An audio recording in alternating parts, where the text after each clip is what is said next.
మత్తయి సువార్త 1వ అధ్యాయం. అబ్రహాము కుమారుడును దావీదు కుమారుడైన యేసుక్రీస్తు వంశావళి. అబ్రహాము ఇస్సాకును కనెను, ఇస్సాకు యాకోబును కనెను, యాకోబు యోదాను అతని అన్నదమ్ములను కనెను. యోదా తామారునందు పెరేసును జెరేహును కనెను. పెరేసు ఎస్రోనును కనెను. ఎస్రోను ఆదామును కనెను. ఆరాము అమ్మీనాదాబును కనెను. అమ్మీనాదాబు నయస్సోనును కనెను. నయస్సోను సల్మానును కనెను. సల్మాను రహాబునందు బోయాజును కనెను.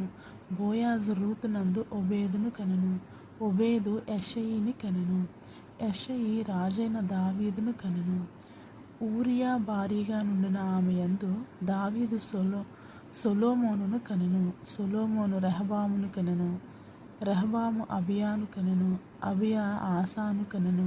ఆసా యెహోషాపాతును కనెను. యెహోషాపాతు యెహోరామును కనెను. యెహోరాము ఉజ్జియాను కనెను. ఉజ్జియా యోతామును కనెను. యోతాము ఆహాజును కనెను. ఆహజు హిజ్కియాను కనెను. హిజ్కియా మనష్షేను కనెను. మనష్షే ఆమోనును కనెను.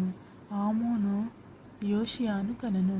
యూదులు బబులోనుకు కొనిపోబడిన కాలములో ఓషియా ఒకన్యాను అతని సహోదరులను కనెను. బబులోనుకు కొనిపోబడిన తరువాత ఒకన్య షయల్తీయేలును కనెను. షయల్తీయేలు జెరుబ్బాబేలును కనెను. జెరుబ్బాబేలు అబీహూదును కనెను.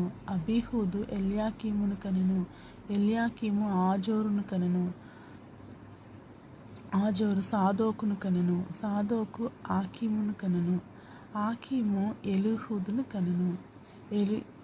ఎలీహూదు ఎలియాజరును కనెను. ఎలియాజరు మత్తానును కనెను. మత్తాను యాకోబును కనెను. యాకోబు మరియ భర్త అయిన యోసేపును కనెను. ఆమె యందు క్రీస్తు అనబడిన యేసు పుట్టెను. ఇట్లు అబ్రహాము మొదలుకొని దావీదు వరకు తరములన్నీ 14 తరములు. దావీదు మొదలుకొని యూదులు బబులోనుకు కొనిపోబడిన కాలం వరకు 14 తరములు. బబులోనుకు కొనిపోబడింది మొదలుకొని క్రీస్తు వరకు 14 తరములు.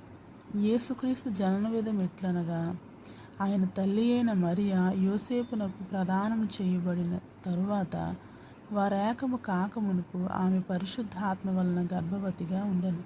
ఆమె భర్త అయిన యోసేపు నీతిమంతుడై ఉండి ఆమెను అవమానపరచునొల్లక రహస్యముగా ఆమెను విడనాడ ఉద్దేశించెను. అతడు ఈ సంగతులను గూర్చి ఆలోచించుకొనుచుండగా, ఇదిగో ప్రభువు దూత స్వప్నమందు అతనికి ప్రత్యక్షమై, దావీదు కుమారుడైన యోసేపు, నీ భార్య అయిన మరియను చేర్చుకొనుటకు భయపడకము. ఆమె గర్భము ధరించినది పరిశుద్ధాత్మ వలన కలిగినది. ఆమె ఒక కుమారుని కన్ను. తన ప్రజలను వారి పాపముల నుండి ఆయనే రక్షించును గనుక ఆయనకు యేసు అని పేరు పెట్టుదవనెను. ఇదిగో కన్యక గర్భవతి అయి కుమారుని కనును.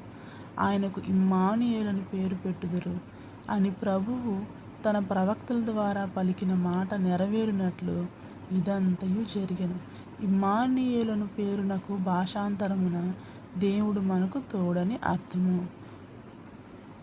యోసేపు నిద్ర మేలుకొని ప్రభువు దూత తనకు ఆజ్ఞాపించిన ప్రకారం చేసి తన భార్యను చేర్చుకొని ఆమె కుమారుని కను వరకు ఆమెను ఎరుగకుండెను.